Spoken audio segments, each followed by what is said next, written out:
cikgu baru ni macam cikgu Henny lah. Weh korang, cikgu baru ni macam cikgu Henny kan? Kan?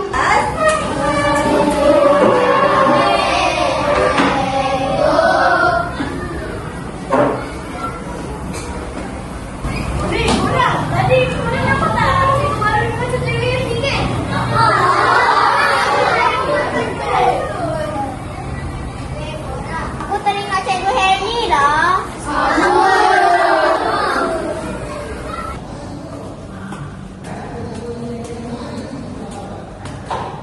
Nadia, sekejap. Semalam, cikgu tengok awak tak fokus masa belajar. Kenapa? Sebenarnya saya sengaja buat macam tu. Sebab kalau cikgu sedang mengajar, saya teringatkan cikgu Henny. Saya sedihlah cikgu.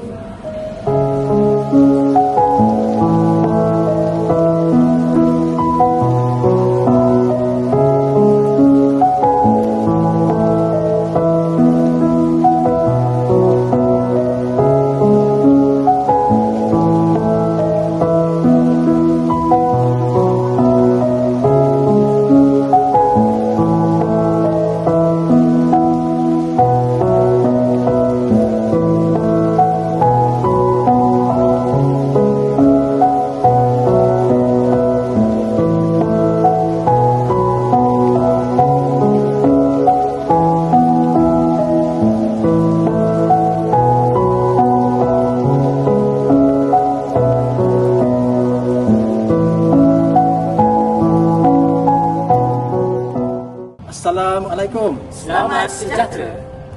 Cikgu, Herni Akila binti Muhammad kami unit pentadbiran mengucapkan selamat maju Jaya dan selamat kembali menjadi belajar semua.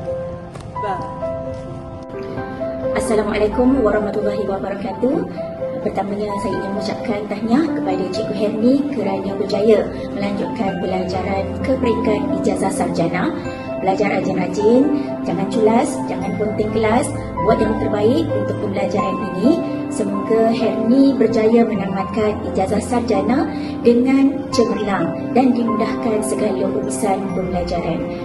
Saya juga ingin mengucapkan terima kasih atas jasa dan budi yang telah dicurahkan kepada SK Taman Mekah Raya sepanjang perkhidmatan, khususnya kepada unit co-curriculum sebagai SU co-curriculum yang terbaik.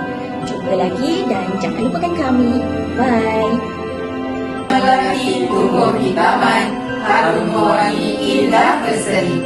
Berat hati berpisah teman, namun doa sentiasa mengiringi. Terima kasih Kak Herni untuk segalanya. Selamat maju jaya. Herni tetap di hati. Love you, Herni. Jangan lupa kami. Kekal cantik selalu. Bye.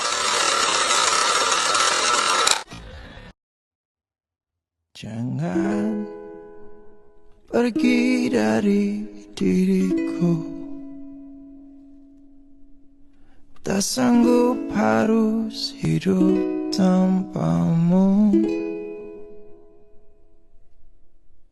Karena jauh lebih indah bila kita bersama, seperti yang terjadi kemarin.